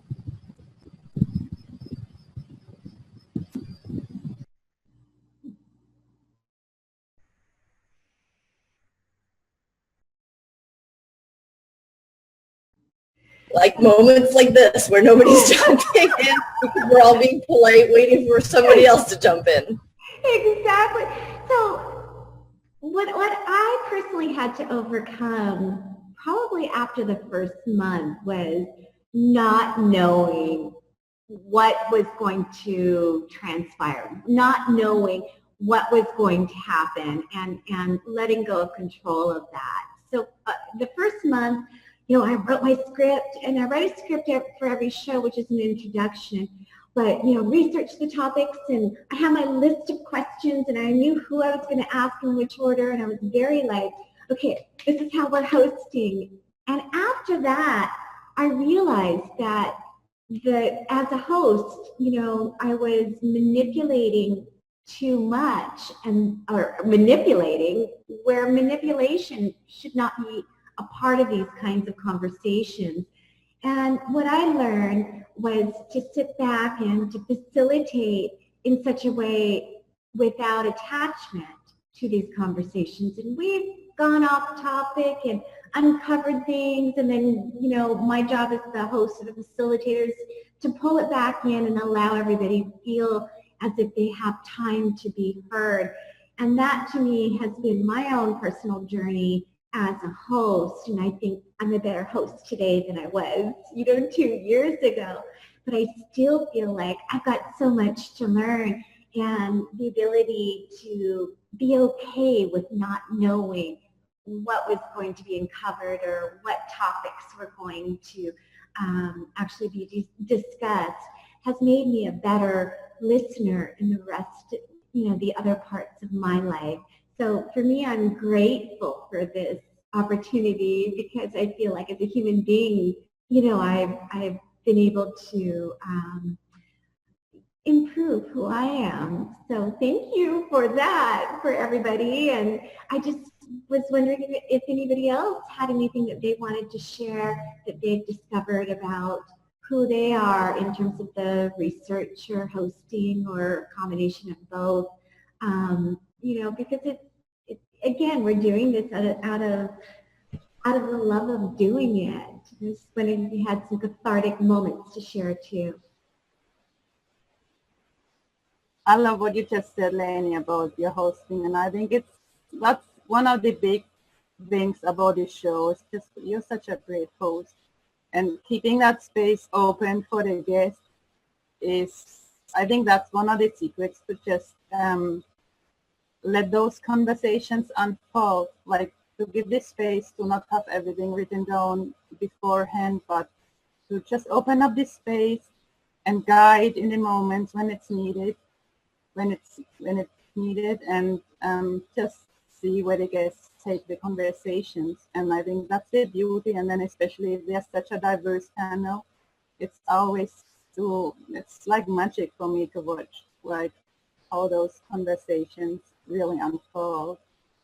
And well, personally, what I've learned is that the things what I really like to do, and I used to do before, really like reading articles and connecting to people, that it's really enjoyable to actually see something being produced by doing that.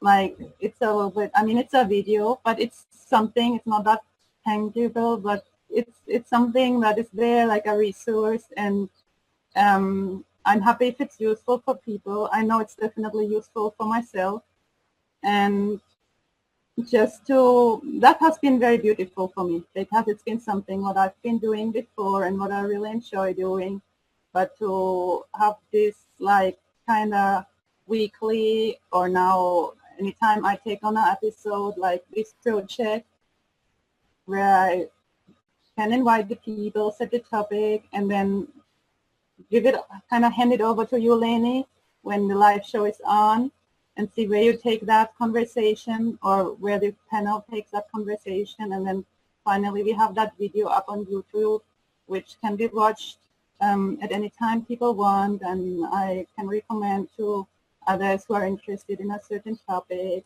or who are just interested in the show in general and are open to being inspired. That's really, really beautiful for me to see.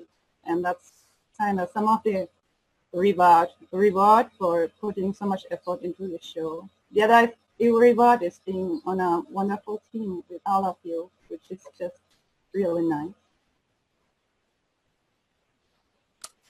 For me, it was just that, actually.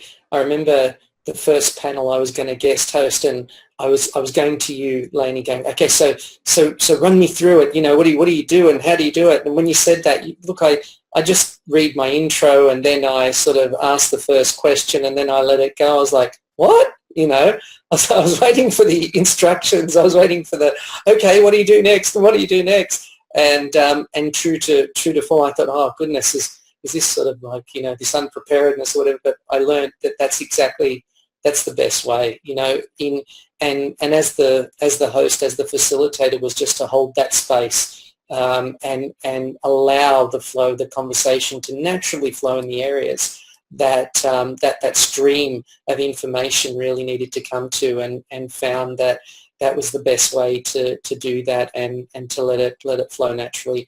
And people would just give of themselves. Of course, we always ran into that first 30-minute thing I was saying before, like you're frantically typing in the background, going, anyone got something to that? But as soon as people let down that guard and felt comfortable, it was just about holding that space. And yeah, I've learned a lot about myself and even the way I think of myself as a storyteller, how to sort of just to hold that hold that space for others to contribute and to come along with the wonderful ideas that they have as well. So thanks for that. I really appreciate the learning lessons there.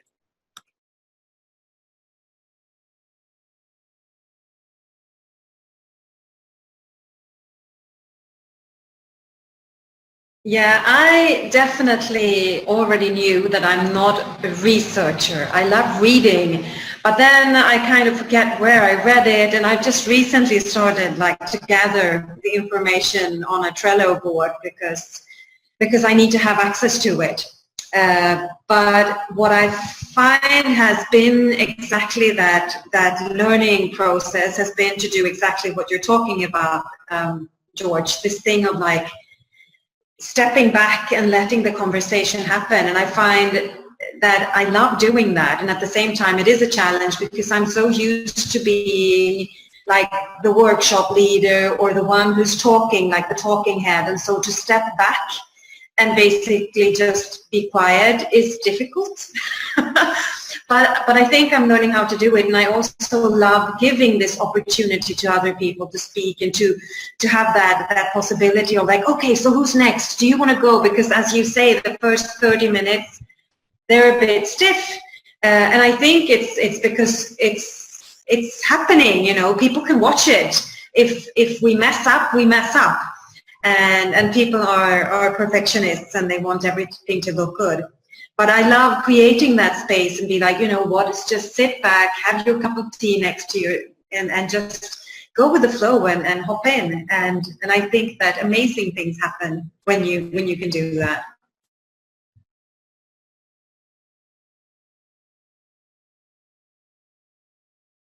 So I want to ask everybody on this panel to go ahead and share what are some of your favorite shows. So, I mean, it could be shows that you've done, shows that you've been on, or it could be just shows that you've watched. So let's start with Nina. What are some of your favorites? Oh my God. I could list probably 100. Let me think. Definitely some of my favorites were the teen shows. Really, definitely. Because where we are living, we are pretty much the only unschoolers. And before Lenny and Miro came here, I think we've never met like other real life unschoolers, especially not a teen. And so I really love the teen shows. It's like, yeah, it's just great to listen to the teens and to see what they're up to, how their reflections on their education, and so on. That's been really inspiring. And let me think about it a little bit more. Maybe somebody else wants to go first. Yeah, you know, talking about the teen show, I love the girl teen show, the girls. We have that all girls panel. That was really interesting too, because that went in places I didn't think it was going to go. But yeah, I agree with you. The teen shows are incredible. I love the first show that we did on democratic education. That was great. And then going back to the teens again, I love the LGBT transgender show that we did on education. It was a really powerful show as well. But I think the parenting shows are the ones that just make my heart burst open. I just love to hear about attachment parenting. The one that we did with Naomi Aldor, that one I thought was incredible. Oh my gosh, so many shows. Oh, and the show that the one show that we did that was unique to any other show was the one that we did with the interview that I did with Alfie Kohn, which I was so nervous to interview him. That was amazing. And I was so excited that he gave us, you know, a half hour of his time, and we built an hour show around it. But so many shows, and I think some of the early ones I thought were really, really interesting. And we were talking a little bit behind the scenes about the show. It was episode 12. It was the what do we call it? Trailblazers of education. Those were 3 or 4 panelists. They were men panelists that were all in traditional education. And I don't think we've had a panel like that since, which I think is something worth revisiting. So yeah, those are just some of my favorites, and I'm sure there's about 100 more. Anybody else want to take it? Yeah, I can talk about a couple of my favorites real quick. I was going to say the one with Alfie Cohen. That was definitely one of my favorites. My first show that I produced with Miranda as host, it was her first hosting and my first producing, I think turned out amazing. It was with Teresa Graham Brett, Robin Grill, and Sarah Hart on the what did we call the topic? It was something about the importance of a parent-child relationship in home education. And yeah, it turned out amazing. It was so fun. I sat in behind the scenes. I do that on a lot of shows whenever I can because it's just fun for me to sit behind the scenes and watch the chat. And hang on just a second, people are talking behind me.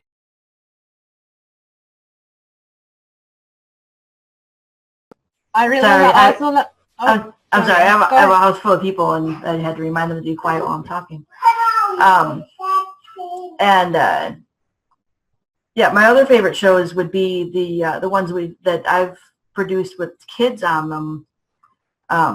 We did the discussion on children's rights, which was a lot of fun. We had Neil, Martin, and Marley, and then also Teresa Graham-Brett and Lori Couture. And that turned out amazing too. I loved it. And then we had the panel, like we had a lot of teen panels, and then I was like, well, why haven't we had a preteen panel? So we did that, and that was a lot of fun too. And then that led into the spin-off that we're doing too, the youth show, which is a lot of fun. But yeah, I mean, all of them are, all the shows are a lot of fun for me. So. Yeah, I completely agree. And I find it very hard to pick like some special ones because they're so hard to compare to each other because each episode kind of got its own special vibes and its own flair of its own, yeah. But what I really enjoyed also was like the episodes where we had guests on it who have been working. I think the one who we had who has been working in education and alternative education for most, he have been working in it for like 50 years. Unfortunately, I don't remember the name right now, but and then we had Pat Herring, we had Jerry Mintz, and a couple of others who had just been like in the movement from pretty much the beginning. And that was really, really interesting just to learn from them and listen to those stories, how it used to be when it just started, and yeah, very inspiring.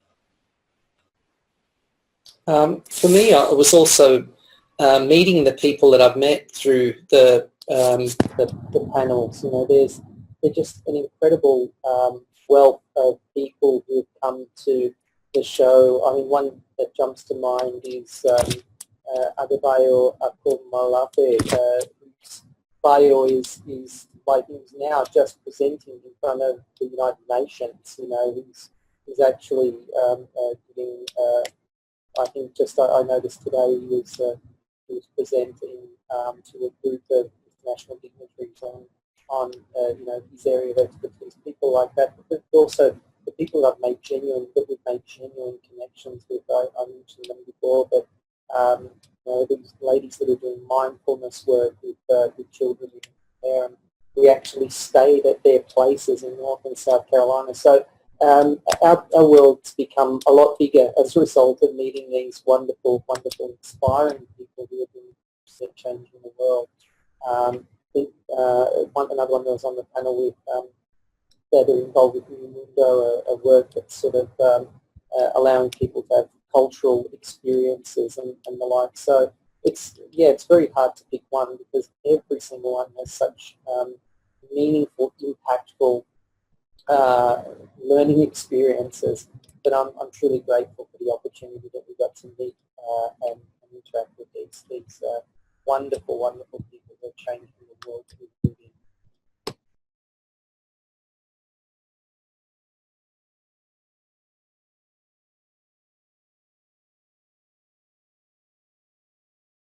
And so Miranda, with the ones that you've done, which have been your favorites?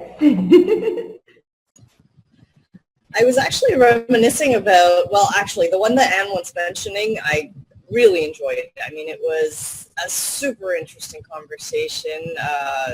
The guests were amazing. There was just a lot of very, very interesting back and forth on the topic of child raising and that link between the parents and the children and how that actually affects their education, whether they're in the mainstream system or whether they're not, and how important that relationship is. So that was beautiful. But I also remember a gentleman, and I'm trying very hard to remember his name, who was working in the prison system in the south of the U.S. And he was actually helping parents, or particularly fathers, reclaim the relationship with their children while in prison so that when they left prison, they could actually continue to aid those children. So he was actually running an education program for men in the prison system. And that was, to me, just absolutely beautiful, because he was recreating relationships which were obviously very, very battered, and he was helping these men recreate themselves so that they could go back and not literally recreate the situations in their lives, in their children's lives, so that their children could have a better start. And he was absolutely inspiring, and not only was he inspiring, he was also this amazing Southern storyteller. Brian Carter is his name. Thank you, Anne. And he was just, I just enjoyed thoroughly having him on the show. That show, we had some technical problems as well, actually. He was offline for a little bit, but the time that we had him there, he was just an absolute pleasure. So yeah, I think that was probably one of my favorite interviews. He was just a ton of fun and doing amazing work.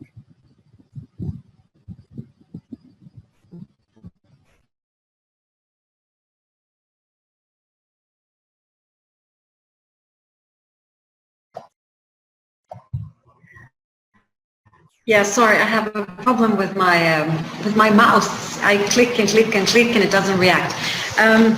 Yeah, I think that my favorite show was the one that I hosted, the first one I hosted in Spanish on deschooling, unschooling.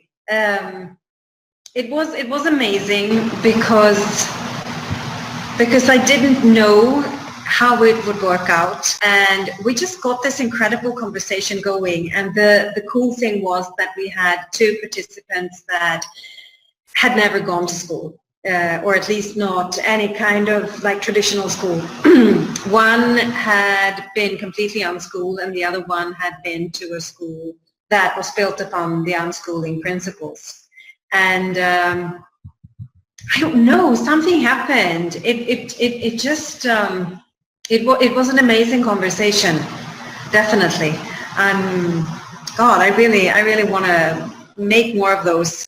And that is maybe what I would wish for the future, would be to broaden up the language part a little bit and be able to be more flexible and maybe have a show in German hosted by Nina maybe, or having a show in French, or, you know, like, because like in Sweden, for instance, everybody speaks English and we all understand it, but it's not the same. If it's in English or if it's in Swedish. In Swedish, it would definitely reach a broader public. So yeah, that's something I'm thinking of now that we're sitting here. I'm like, oh God, it's just so amazing to be able to create those moments. I think we've got a lot of ideas for the next 100 shows. I'm so excited. I'm so excited to look forward with this amazing group. I also, and I can't believe that we've almost run 2 hours. Yes, we will do a wish list for the future, but I just wanted, while I'm thinking about it, I wanted to thank Anna, gosh, how do I say her last name? Anna Briggs Thompson. She has actually hosted 2 shows for us in the past, and she just recently had a baby, and we loved working with her. So thank you, Anna, for being a part of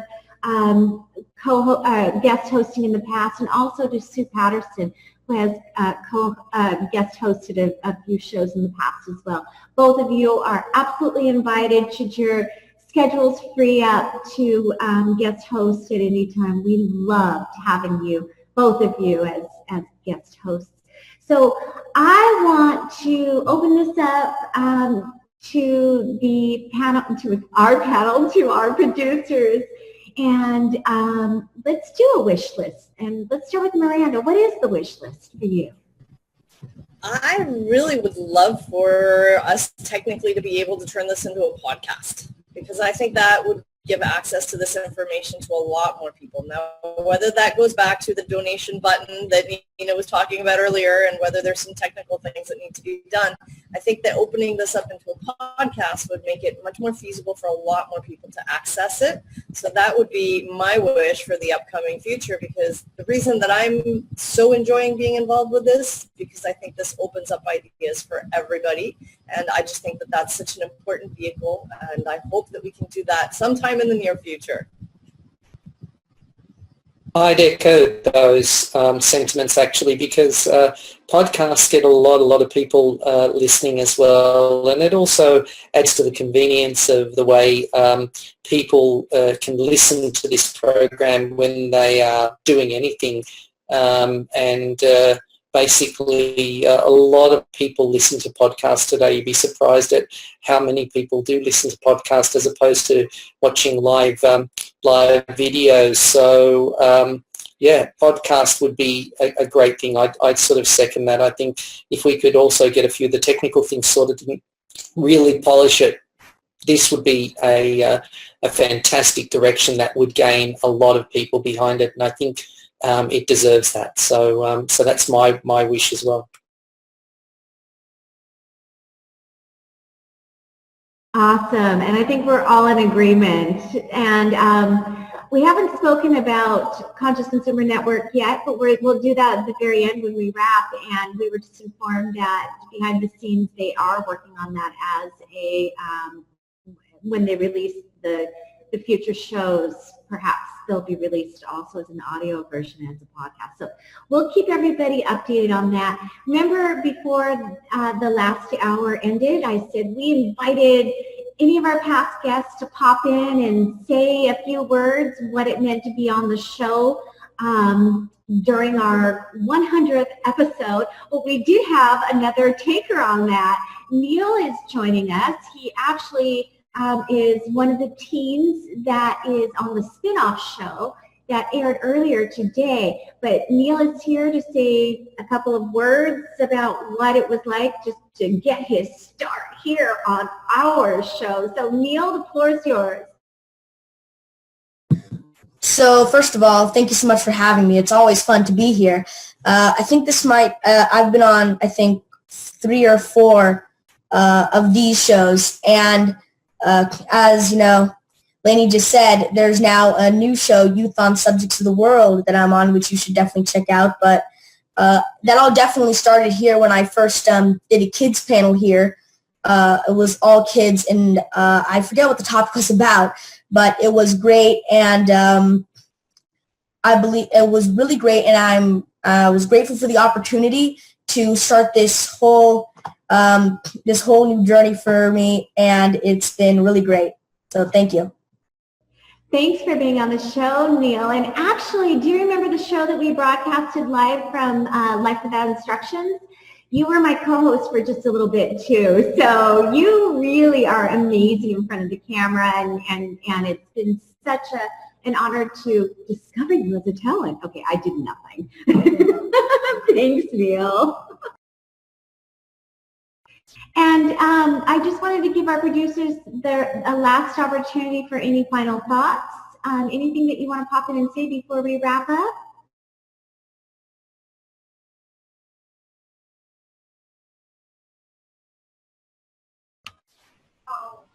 Yeah, I'll just give a quick plug again since Neil was just here for Youth on Subjects of the World. It's also on Conscious Consumer Network. It was on a few hours ago today, so Mondays at 4 p.m. Eastern, which is 9 p.m. in England, which is what Conscious Consumer Network goes by. But anyway, it's a lot of fun. They pick a different topic each week. Neil is on most weeks, but not every week.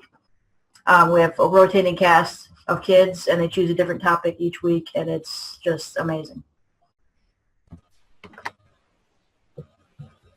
I would just wanted to say that it's just such a pleasure and such an honor to work with all of you guys together. And I just hope for another 100 shows maybe, or let's see whatever comes out of it. But I just love the atmosphere. I love the flexibility that it's open, that we can just take it wherever we feel to go, that everybody's in it with so much passion.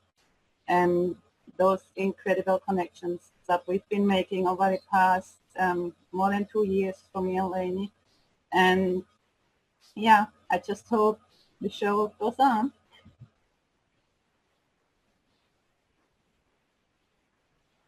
Anyone else have any final thoughts? We're good. Go ahead. Just a last thank you for having us available and having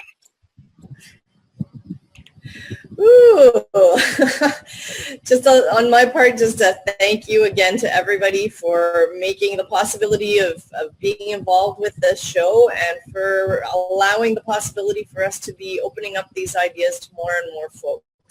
The reason I think the podcast is important and opening it up in different ways is important is just because it puts these ideas on more tabletops, in more living room couches, and in more school offices, in fact.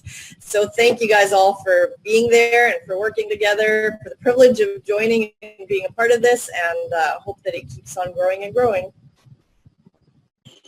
I'll just quickly echo those sentiments and thank everybody. It's been wonderful to be part of this, and I thank you, Lainey, and everybody who's been part of the show and the opportunity to be here tonight with all of you and to share this. Thank you so much. Really, really appreciate and so grateful for the opportunity. Thank you.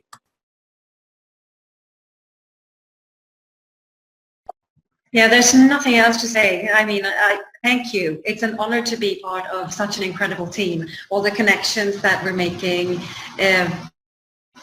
and all those interesting conversations, they just fill me so much. So thank you, all of you.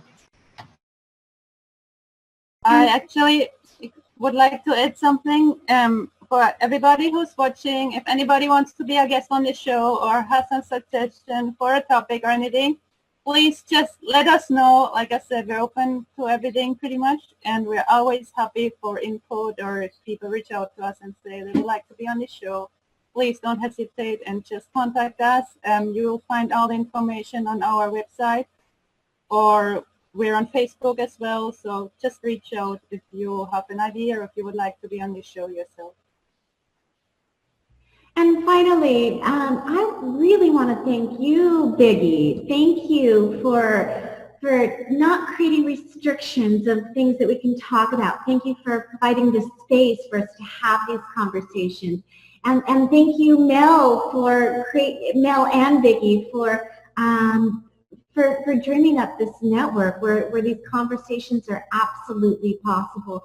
I think by being on your network on many levels, it provides an opportunity to reach a different audience that perhaps we may or may not have, come in contact with had we just been a self-produced show on YouTube. So for us, it's a great honor to be a part of the network too. So thank you, a deep, heartfelt thank you and message of gratitude to CCN.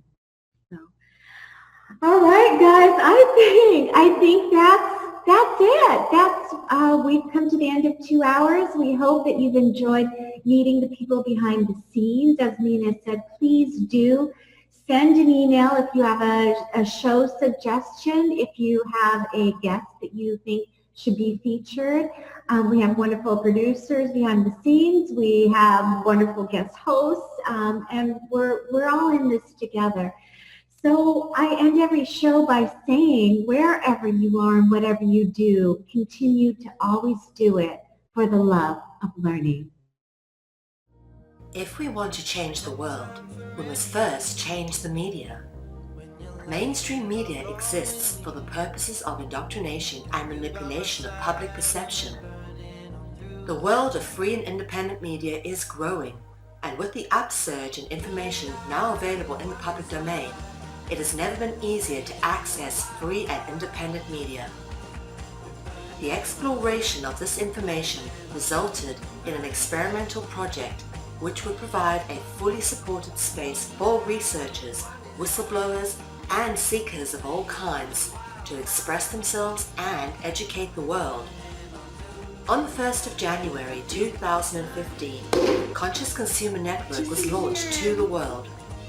Nobody thought we would make it this far, but CCN is the longest running free and independent media network of its kind. CCN is a unique collaboration of hearts and souls, bringing you information from different perspectives to educate and inform.